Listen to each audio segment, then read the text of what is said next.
Hey everybody, I'm Tara from Crooked Row, and I just wanted to make a quick video to talk a little bit about pollinators. And right now is a very good time to start perennial pollinators. And it is that time of year where it's the very beginning of March. So for like a zone 6, we are still putting out perennials, hardy annuals, and you can do these by doing winter sowing or starting them in under your lights, under your grow systems.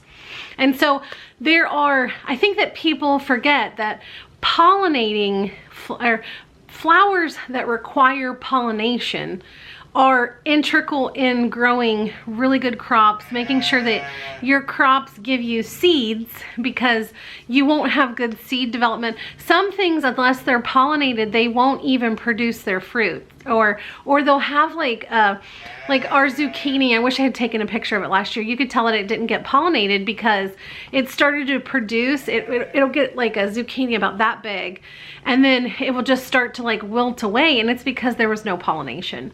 And so pollination makes bigger, stronger, healthier plants, definitely healthier, bigger, stronger, healthier fruits. So pollination is wildly important. And so you want to draw pollinators in. And that's going to be, of course, whenever someone thinks of a pollinator, they think of bees. And we love bees, we raise bees, and bees are an integral part of it all. And so you want things that draw in bees, things that draw in hummingbirds, things that draw in birds. There are certain birds and wasps and moths and different things that actually benefit your pollination. So I wanted to go over a few of these, especially for perennials, hardy annuals too, but the fact that we as gardeners can plant a plant that is a perennial, and it is going to be there year after year for us to draw in those pollinators. And a lot of times pollinators, like they understand what, it's not that they can't find annuals, because they definitely do. Their senses are amazing. But they also, like hummingbirds, they love to come to the same place year after year. And so I like to kind of offer them that, to have different perennials throughout the garden so that they can nip those things, and then they will of course come in and nip other things that you have. So let's go ahead and talk about 10 perennials that you can start right now. So the very first plant that I'd like to talk about is echinacea. Echinacea, or coneflower, is one of the best things that you can plant in your garden. That's why I made it number 1. I think that they are extremely hardy. They are drought tolerant. They are deer resistant. They're just one of those plants that thrives. And so the great thing too is, so you have the original like Echinacea purpurea, and those are wonderful, and you see those in a lot of wildflower mixes, and they grow like wildfire here. So we absolutely love the purpurea. But now there are so many different types that you can use.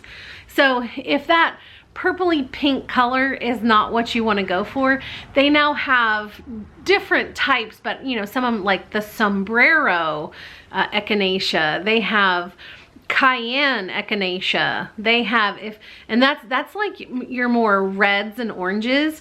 They have different yellows. I'm trying to remember what they're called, but they have different types of yellows. One of them is called mellow yellow. Just these really beautiful creamy yellow colors.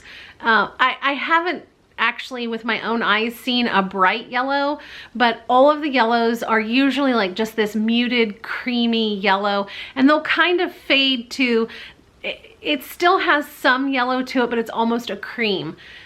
Either way you cut it, they are absolutely beautiful.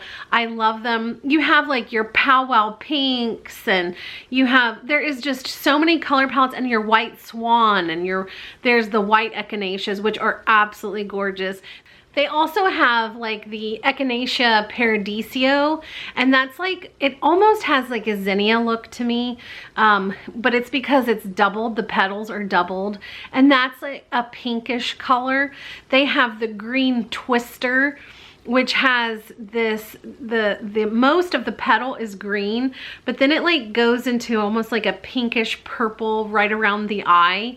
Just such amazing color. So Echinacea is a perfect number 1. So number 2 is going to be Veronica, or it's sometimes called Speedwell. It turned out to be one of the best perennials on our farm. I have had so much wonderful blessings with Veronica. They draw in every kind of pollinator possible. I mean, right down to the little tiny sweat bees. They love them, but they're so covered. My Veronica gets, I have, in the front of our house, I have white wands. And if you've never seen white wands, when you first get them, they usually come in like these tiny little plants. And they'll grow well. I mean, it'll probably double in size by the end of the year. But by year 2 or 3, oh, they are just huge. I mean, they are probably 12-inch across. I mean, they are just big and gorgeous. And you do have to go in and divide them when they get too big, or you can leave them. And they just get bigger and bigger, but you can divide them if you need to control your size. They have, this is another one where there's so many different colors. You have white, you have pinks, you have purples, you have, I know in the gardening world they don't like to say blue. No, they call purple blue, and they call blue something else. Is that how it goes? I don't remember. But they do have like a bluish color. And I actually planted last year something called Pink Goblin. And so those are just like a bubblegummy pink color. Love these. And they're super hardy, and they come back year after year, but they get covered in pollinators. So next to Royal Candles Veronica. Both of these, first, they are so striking. They're the most beautiful plant. They're so eye-catching within your garden, and they get covered in pollinators.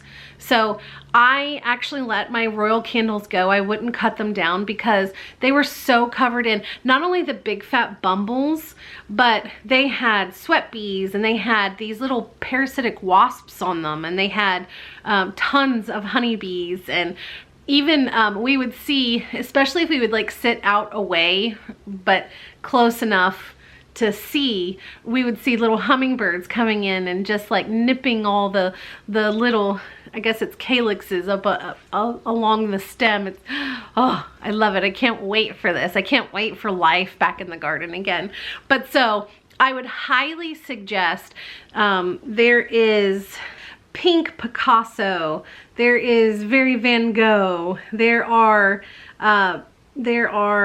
Purple Illusion and Pink Potion, and there are the different lightsabers, and those are really cute too. There's also Veronica Sunshine, which is a yellow one. I have not tried yellow.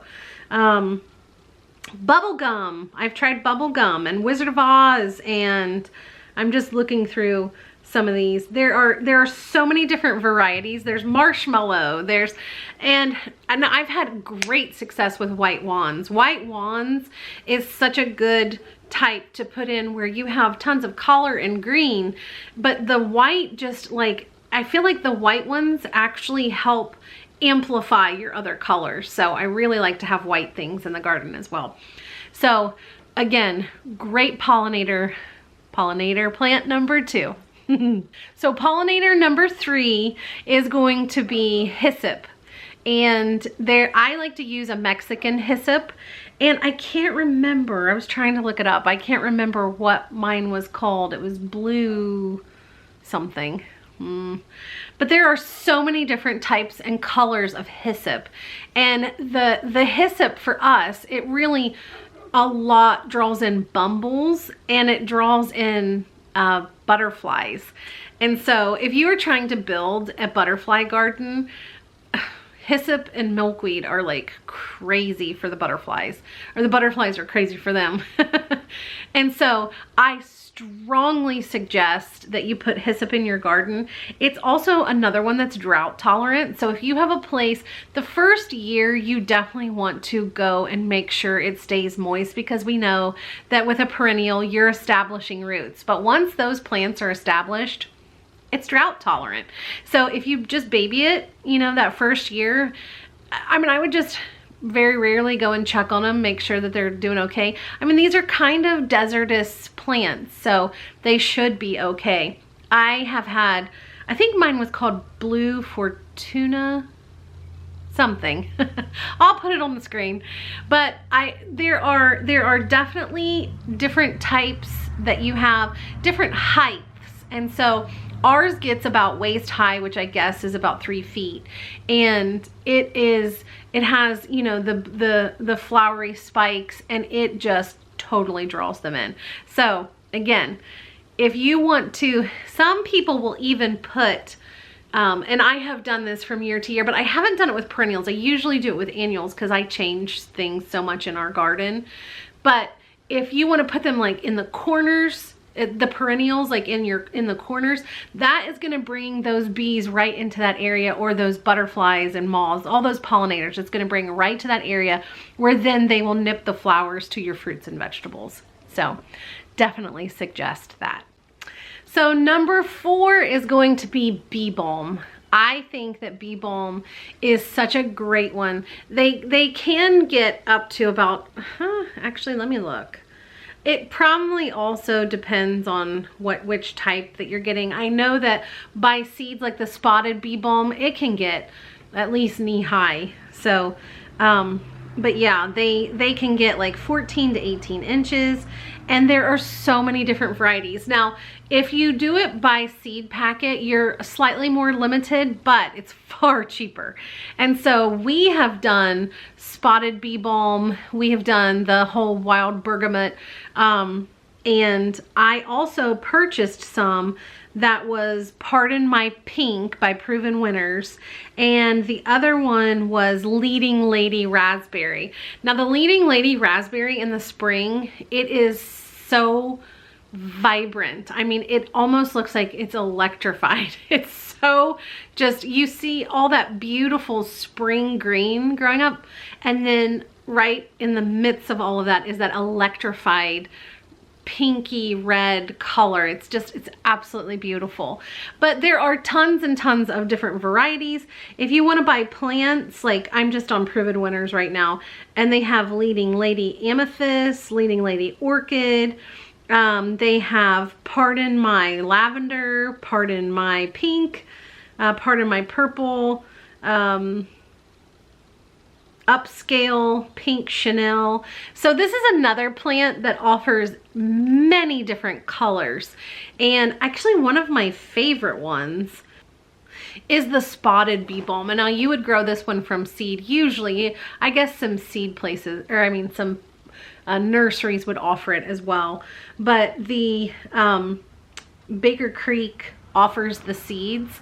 It is just such an interesting, the flower type. I mean, it looks like flower on top of flower. It is such a great, interesting look to it. I mean, it almost looks like something out of a fairy tale movie, like it's Dr. Seussian. But bee balm is a heavy attractor to, that's why they call it bee balm, to all of the pollinators. They will love this plant. So that is plant number 4. So plant number 5 is going to be Sweet Alyssum. I feel like Sweet Alyssum is so easy to grow. It has a sweet honey smell in the air, and of course the pollinators love it. The last year we had to pull some of our Sweet Alyssum out of the ground, and when we did, it was like there was a big cloak of bees and pollinators that went all around us. I mean, we tried to even gently shake them before we pulled them out of the ground because we were trying to get the pollinators off, but they so covered, they were not just on top, they were kind of underneath. They love this plant. And the great thing about Sweet Alyssum is it's so easy to grow that you can just kind of grow it anywhere. I have tucked it in my strawberries. I have tucked it around other flowers. I have tucked it around just about every plant you can imagine. It can be grown in the ground. It can be grown in containers. It can be grown in raised beds. It is extraordinarily versatile. We usually grow white and I believe it's called Snow Queen, something like that. I'll put it down at the bottom. But there is different types. There's like a purple variety, and I'll put the names and everything in, but there's a purple variety. There's one that's, it's purple, but it's so light it looks pink. And so this is another one where it has a little bit of play with color. You're not narrowed down to just one type of color, but it is definitely loaded with pollinators. So definitely give Sweet Alyssum a try. And that is number 5. So number 6 is butterfly weed. And what is so neat, butterfly weed, unless I'm remembering wrong, always only came in orange or like almost like a yellow. And while I grew that too, and it is very vibrant and pretty, and if it goes with your color scheme, it looks just absolutely cool. But they now have different shades of butterfly weed. If you look on a site like Johnny's Seeds, they have the original like orange color, and they also have like a purpley pink color. They are very pretty.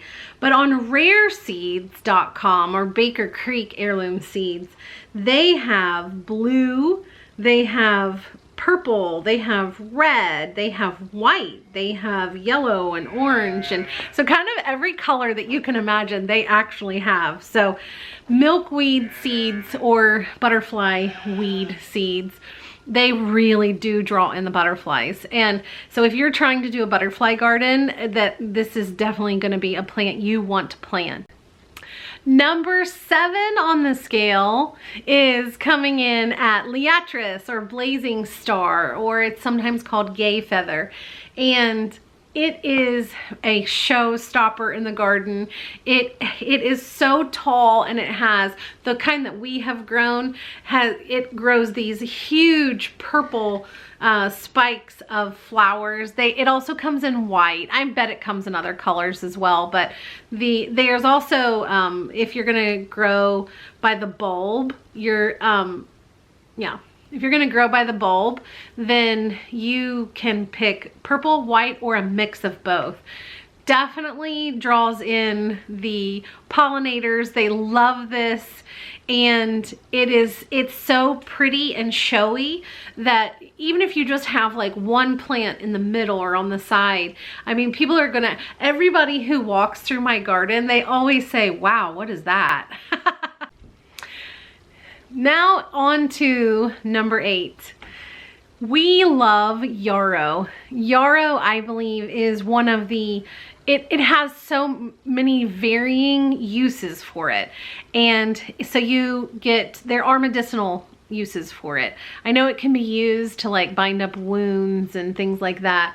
But that's not what this is for. It's for pollinators. And it's actually super easy to start. I just started, I think it was 2 weeks ago, some white yarrow. That's gonna be so pretty. I'm so excited. But they all popped up. They are absolutely strong seedlings. I've never had a problem growing yarrow, and they tend to do well in our Ohio climate. And they usually will come up, like, actually I have a few yarrow. One of them I bought from Proven Winners, and it was a yellow one. I think it's called Firefly. I'll show that on the screen. And now we have the white, but there are many different colors. I know that there is one called Summer Berries, and that is like a mix of purples and pinks and reds. There's some red yarrow there, and it's called, is it called Cayenne? But there is red, yellow, white, pinks. I don't think that there is blue, but there is like a borderline shade of purple. And the pollinators really love yarrow, and it draws so many in that you can hear them buzzing when you walk. Like, we have a track around our whole garden. My dad used to race or train his race horses on this track, and so we will walk this track. We don't have race horses. We don't have any horses now on this farm, but we definitely utilize that track. And when you go past here, now some of it's because of the elderberries. The elderberries really draw in the pollinators, but some of it is the yarrow. They really love that yarrow. So number 9 is going to be phlox. Phlox does really well on this farm, and I know that a lot of people actually have a hard time with the older versions of phlox and getting powdery mildew and some different things. We have zero problem. We have the phlox that have been planted up near our house has been planted there for over 40 years, and it comes up every year. They're white and purple. I don't even know what variety they are, but boy, do the pollinators love them. And so we have actually planted some phlox around the garden. They were not perennials though, they were annual phlox. So, and I know we're talking about perennials, but a lot of phlox are perennials, and I know that they draw in lots of pollinators because not a lot gets drawn in because I have hydrangeas planted up near the house, but hydrangeas don't pull in pollinators, so they are just so drawn. I mean, they might pull in a little bit of pollinators, but they don't usually, not for me anyway. And so the pollinators though, they love the phlox.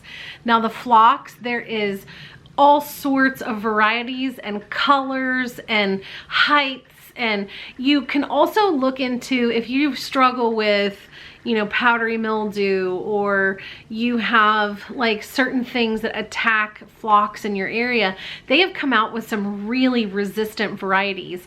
I believe that Proven Winners has one called Opalescence. I think it's beautiful. I love anything that has like a solid color flower and then a different colored eye. And they have that. There's another one, it's a pink one, or maybe I'm crossing them, and it has a white eye, and I think maybe Opalescence is a white flower with a pink eye. Just absolutely beautiful. If you're going for something a little showier, they have everything that you could possibly want. So phlox is a great, and phlox looks so pretty kind of grouped together, and it's something also that will kind of keep growing and adding to itself. So that is also the bonus with perennials, is and this is where I think some people feel like it's okay to go ahead and buy them, although it is so much cheaper to just start from seed. Phlox are one of those plants that is worth planting, and even if you buy them, it is worth it, and you're gonna have them for years. Like, clearly the ones around our house have been here for over 40 years. They still come up absolutely beautiful. So I highly suggest phlox to draw in your pollinators, and that is number 9. We are finally at number 10, and I just want to really encourage you in this 10th plant. So we have grown lots of different types of salvia, and I know that there is an annual salvia, and that is a big pollinator draw too. But right now we're discussing perennials, and there are perennial salvia as well. We have New Dimension Rose Salvia. It was a tiny plant last year because I started it from seed last year, and it was kind of like mid-season. So I was afraid it wouldn't even make it. But it not only grew spikes, but again, the pollinators covered it. At one point, we actually thought, because it's planted up by the road, we actually thought as we were pulling into our driveway that they had gone bad. But as we walked up, we realized it was because there were so many bees on it, it looked black. So this really draws in the pollinators. So we have the New Dimension Rose. We also have one called, I think it's called Blue Merlot. And it has these beautiful bluish purple spikes that come off of it. And there was another one, another blue one, Queen. I think it's called. And it just, their growth habit is good. They kind of mound, and then they have these elongated green leaves, and then they pull their spikes up, and the spikes are just so showy and beautiful. But there must be this incredible scent to them, because all the pollinators, I mean, even, I know this is gonna sound crazy, but even flies get on them, which that happens with Sweet Alyssum too. Just every kind of pollinator possible loves salvia. And so there was one year that they loved the salvia so much that I could not cut them. I know I keep saying this a lot, but when you see how much these actually draw in your pollinators, it almost breaks your heart to cut them mid-season so that they can have their regrowth, because the pollinators are just chowing down on those things. So I will leave that up to you. I mean, there's some years that I go ahead and cut it, and then I try to like gather them all together and put them in a thing of water, and I leave them outside like in a bucket so that the pollinators can still collect it until the new growth happens. I know, I'm such a nerd. Anyway, but that is the 10 that I would start now and get it. Your first year is gonna be your most modest year, of course. And with all perennials, they have that saying of the first year they are asleep, the second year they creep, and the third year they leap. And we have strongly experienced that, but it is worth getting perennials because you're not spending all of that money year after year. And you can always tuck your annuals in around your perennials. But I really encourage you to plant these and to draw in your pollinators, because, and I don't want to get on a soapbox or anything, but we are having bee issues in the world, and we are actual beekeepers, and there is things called a colony collapse disorder. Sometimes it's that they don't have enough food, sometimes it's that they don't have enough water. There's pest issues. Of course, there's the controversial pesticides and things like that. And so I want to encourage you to give them their food, and that will draw them in. And we live in such a symbiotic relationship with bees, and we need them so much. So I want to encourage you to do that for the bees, but also for the hummingbirds and the butterflies. And if you want to see monarchs, they do love butterfly weed. And so there is so much happiness that comes with, I know it's work on our part, but I feel like we were made to do this. So I want to encourage you all to do it and start your seeds now. Go have fun and look up all the beautiful colors that God has created for us to plant in our gardens and in our yards. So remember, if I can plant pollinating plants, anybody can. Thanks. Bye.